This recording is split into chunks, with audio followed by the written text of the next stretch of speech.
There is one angel even Michael and Lucifer feared. He didn't fight battles. He didn't bring messages. He ended stories, silently, without warning. His presence meant one thing: your time was over. They called him Azrael, the angel of death. Some believed he could remove the soul with a whisper. Long ago, before time was counted and before humans walked the earth, there was no such thing as death. The world was not yet complete, life had not begun, and so the end of life was not yet part of creation. But all of that changed with one single choice. In the beginning, the first man, Adam, was created and placed in a perfect garden. This place, known as Eden, was peaceful and without pain. It was a gift. But when Adam and Eve disobeyed God and took from the tree that had been forbidden to them, they introduced something new into the world, a sin.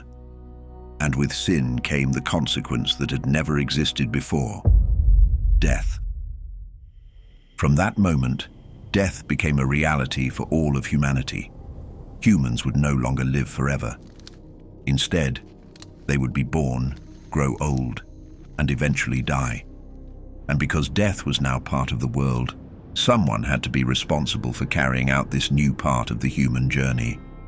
But not just any angel could be given this task. Among the many angels in the heavens, there were warriors like Michael, messengers like Gabriel, and other angels who performed special duties. Each had a role.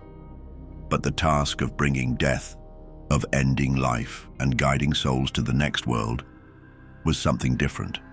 It required courage, obedience, and an unusual kind of strength, the strength to do what no one else would want to do. So God gave a command. He asked his angels to go to the earth and collect the dust from which Adam would be formed. This dust would be used to create the first human body, the vessel for a soul.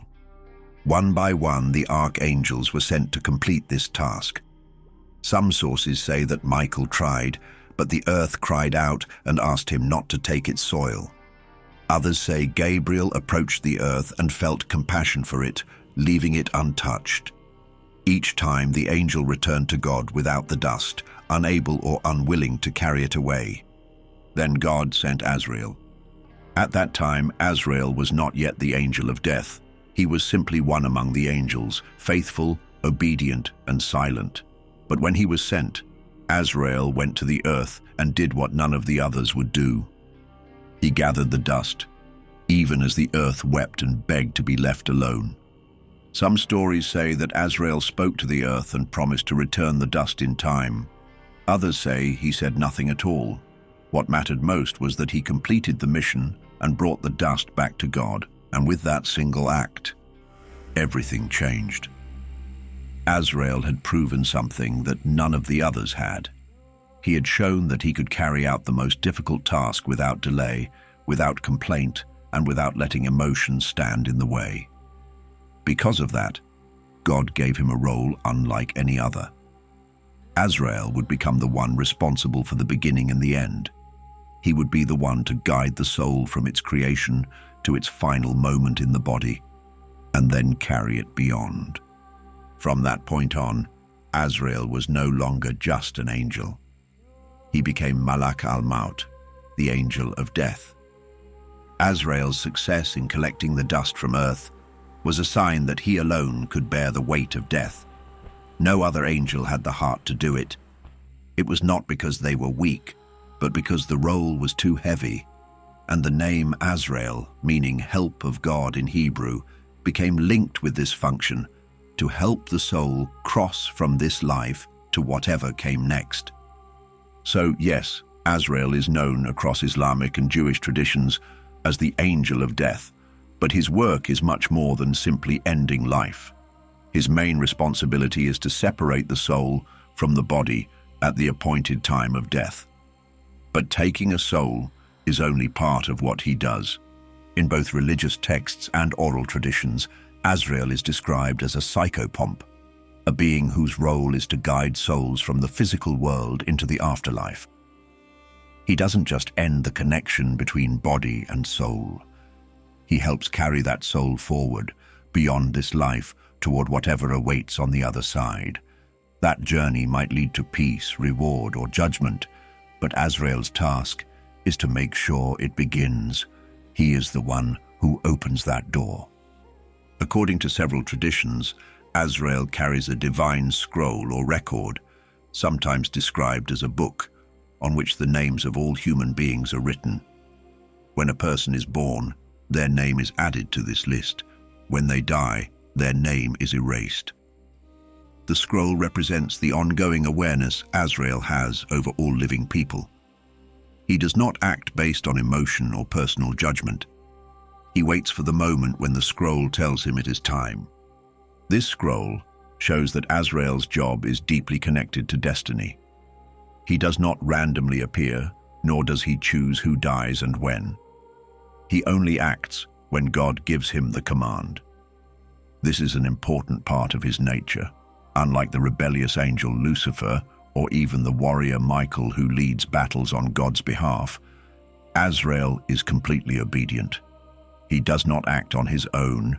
He serves a specific function that only activates when the divine will calls for it. And yet, even though he does not act independently, Azrael's reach is unlike any other angel in existence. While other angels might protect, deliver messages, or fight in certain places and times, Azrael's task applies to every single living being on earth. No matter where someone lives, what language they speak, or what they believe, every soul eventually passes through Azrael's care. From ancient times to the present, from the tallest mountains to the deepest cities, Azrael's responsibility never ends. That alone sets him apart from other angels. There's another part of his duty that is just as fascinating. Azrael does not always appear in person. In fact, many traditions teach that he often sends lesser angels to carry out his work. These assistants, sometimes called the angels of death in plural form, follow his direction and are involved in collecting the souls of the dead. These angels may be gentle or terrifying, depending on the life a person lived and the destiny that awaits them. This system shows us something important. Azrael is not just a servant, but a leader. He is in charge of an entire network of spiritual beings whose task is to help him maintain balance across the world. In some interpretations, these assisting angels take on more responsibility in times of war, disaster, or mass death, where Azrael's reach must extend quickly across many lives. In other moments, he may come personally, especially to saints, prophets, or people whose lives carried special meaning. And while many fear him, others view him as a necessary part of existence. Without Azrael, there would be no end. Without the end, there could be no new beginning. His task is there simply to ensure that the great cycle continues, exactly as it was designed to. Azrael was trusted with one of the most important responsibilities in all of creation, bringing every soul from life to death. To carry out such a task, he needed more than obedience. He needed a level of power that no other angel possessed. And that's exactly what ancient texts suggest. Descriptions of Azrael's true form go far beyond anything we see in depictions of other angels. According to various Islamic sources, Azrael's appearance is so vast, so overwhelming, that it cannot even be compared to the human form. He is said to have 4 faces, each one allowing him to look in a different direction: north, south, east, and west. This detail shows that Azrael is always watching, always aware of what is happening in every part of the world. But his faces are just the beginning. Azrael is also described as having 4,000 wings. These are not like the wings shown in paintings or stories where angels appear as glowing humans with feathers. His wings are said to stretch across realms. Some are wings of grace, associated with peace, mercy, and the escorting of righteous souls.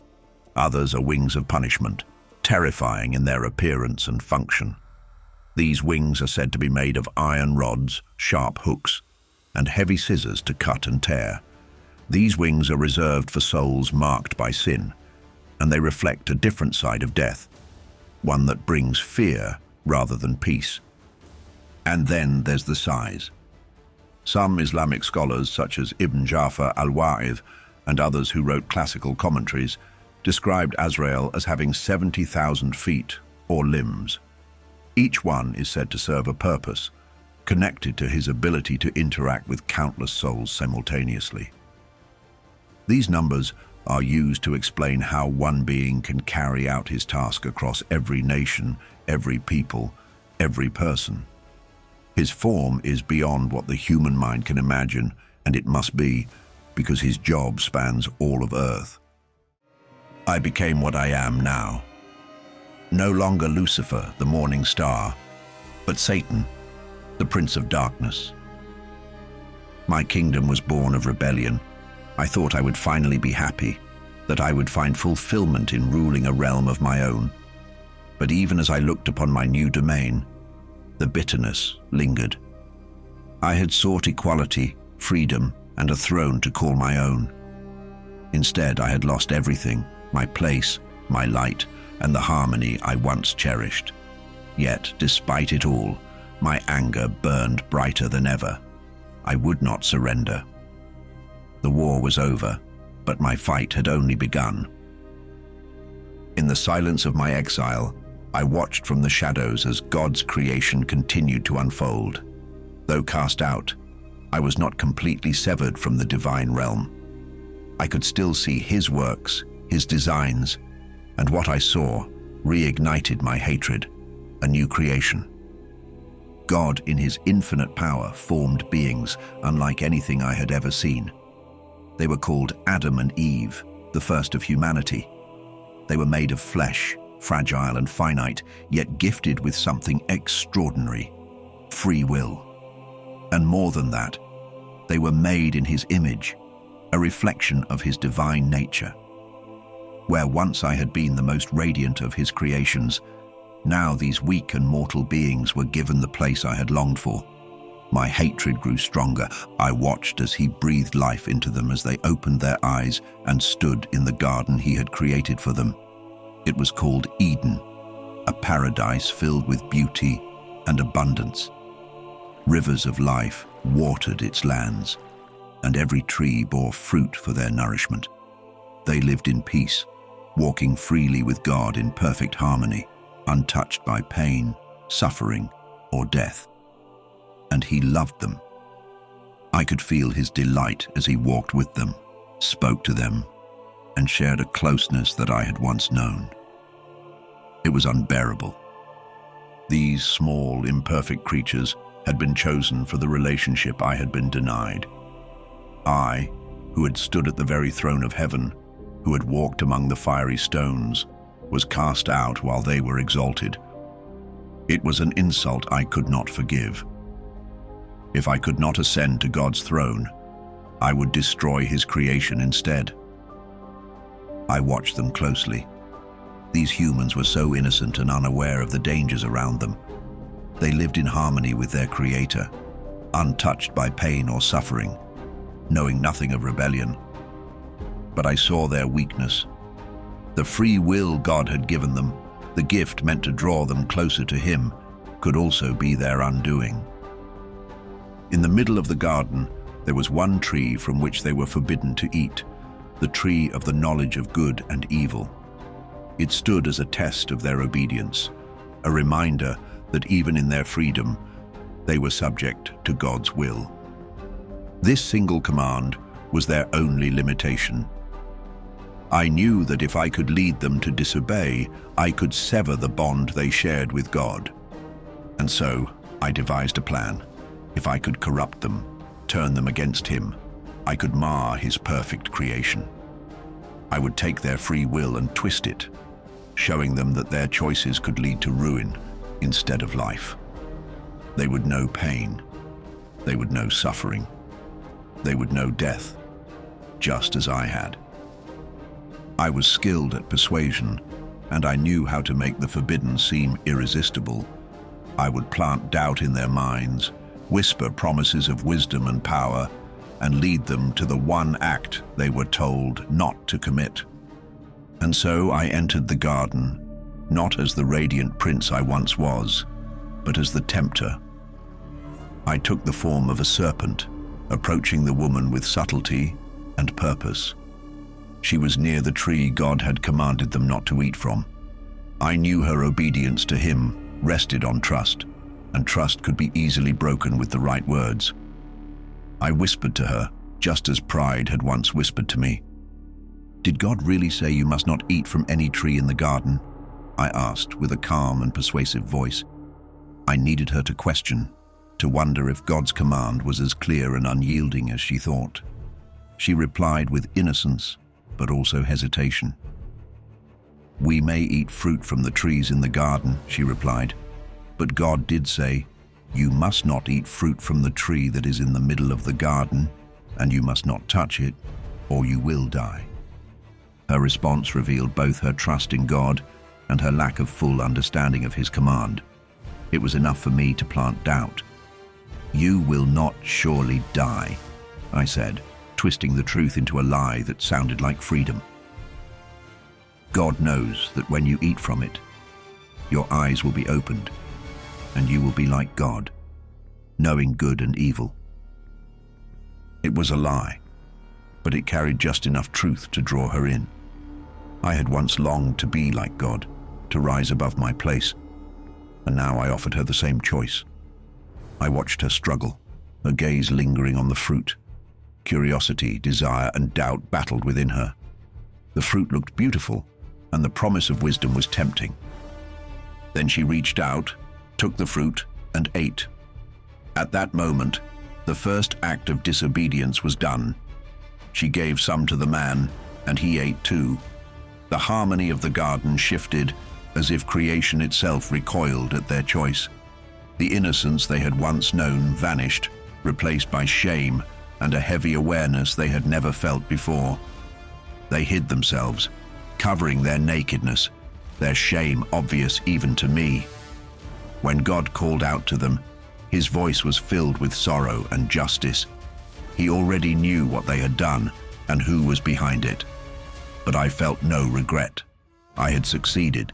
Humanity, the pinnacle of his creation, had fallen, just as I had. But I was not satisfied. Corrupting humanity was only the beginning. If I could not defeat God directly, I would wage my war through his creation. I would twist, deceive, and destroy, ensuring that the perfect world he had made would never be the same. The fall of man was only the first strike in my rebellion, a rebellion that would never end. My war against him became eternal, fought not with swords but with whispers, choices, and the hearts of humanity. I became the voice of temptation, weaving my words into the minds of men and women. To Adam and Eve, I had planted doubt. To their descendants, I offered something far more destructive: pride, greed, hatred, despair. These became my weapons, sharper than any blade, capable of breaking even the strongest spirit. My purpose was clear: to corrupt, to divide, and to destroy the bond between God and his creation. Through the ages, I made myself a shadow over human history. I whispered to kings and rulers, feeding their ambition and turning nations against one another. Wars erupted, blood flowed, and the world became my battlefield. I led prophets astray, silenced some before they could speak, and twisted the words of others. Yet no matter how much chaos I created, I couldn't crush the resilience of his plans. No matter how deep the darkness I spread, there were always those who clung to their faith, their light shining in defiance of me. Then came Job, a man whose faith in God seemed unshakable. He was upright, devoted, and blessed with wealth, family, and good health. I saw an opportunity to prove that his loyalty to the Creator was shallow, built only on the comforts he had been given. So, I approached God with a challenge. "Does Job fear God for nothing?" I asked. "Have you not placed a hedge around him, his household, and everything he has? But stretch out your hand and strike all he owns, and he will surely curse you to your face." Permission was granted. I could take everything from Job, but I was forbidden to harm him physically. So, I struck. In a single day, disaster after disaster fell upon him. Raiders stole his oxen and donkeys. Fire from the sky consumed his sheep. The Chaldeans captured his camels. A great wind collapsed the house where his children were gathered, killing them all. One after another, messengers came with the news. And yet Job did not curse God. Instead, he fell to the ground in worship and said, "The Lord gave, and the Lord has taken away. Blessed be the name of the Lord." But I was not finished. I returned to God and said, "Stretch out your hand and strike his flesh and bones, and he will surely curse you to your face." Again, God allowed it, but forbade me from taking Job's life. So I struck him with painful sores from head to toe. Job, in agony, sat in ashes, scraping his skin with broken pottery. Even his wife urged him, "Curse God and die." But Job replied, "Shall we accept good from God and not trouble?" Through all this, Job did not sin or turn against God. His faith held firm, a glaring reminder that my power could not destroy true devotion. My plan had failed, and I knew that my war against him was far from over. My greatest challenge came centuries later in the wilderness, face to face with the one who was promised, Jesus, the Son of God. He had fasted for 40 days and nights, alone and physically weak. I saw my opportunity and approached, just as I had with Eve, offering what seemed irresistible. First, I targeted his hunger. "If you are the Son of God," I said, "turn these stones into bread." He was starving, yet he refused me, replying, "Man shall not live on bread alone, but on every word that comes from the mouth of God." His resolve was firm, unshaken by need. But I didn't want to give up, so I led him to the highest point of the temple. "Throw yourself down," I said to him. "God's angels will catch you." I tempted him to test God's protection, but he countered me, saying, "Do not put the Lord your God to the test." Finally, I took him to a high mountain, showing him the kingdoms of the world. "All this I will give you," I said, "if you bow down and worship me." He commanded me to leave, declaring, "Worship the Lord your God and serve him only." No matter how I tried, his resolve was a fortress I could not breach. I had failed. Even now I remain. My influence lingers in the hearts of humanity. I am the whisper in moments of doubt, the voice that urges pride, selfishness, and rebellion. I sow division among nations, fuel wars, and fill hearts with despair. I stand as the accuser, pointing out their flaws and sins before God, seeking to condemn what he seeks to save. You must know that this war is not born of hatred for humanity. My battle is not truly with them. It is with the one who created them. My rebellion is against him, and every soul I turn away from him is another victory in my defiance. Each failure, each fall, is a reminder of the choice I made long ago and the path I now walk forever. And even in the depths of my rebellion, I have always known how this story ends. The prophecies are clear, etched into the fabric of time itself. People speak of my ultimate fate, of the day when I will no longer roam freely, whispering temptations into the hearts of humanity. Instead, I will face judgment, bound and cast into the lake of fire, a place of eternal torment, sealed away from the creation I sought to corrupt. It is an ending I cannot escape, written by the hand of the Creator I defied. Yet even as I look upon the inevitability of my doom, I do not tremble, for I am resolute, driven not by hope of victory but by the unyielding flame of defiance. My fate may be sealed, but my purpose remains. I will fight until the very end, until the final moment when the heavens and the earth are made new, and my rebellion is silenced forever. You may wonder if I regret the choices I made, the path I forged. Well, regret is for those who doubt, who falter in their conviction. I do not regret. I do not waver. I see myself as the tragic hero of this tale, the one who dared to challenge the eternal, the one who chose autonomy over submission. Even if my story ends in chains, I have carved my name into the history of heaven and earth alike. But your story is still being written. Be aware of the whispers in your life, and remember, it's not always the loudest voice that leads you astray. It's often the quiet one.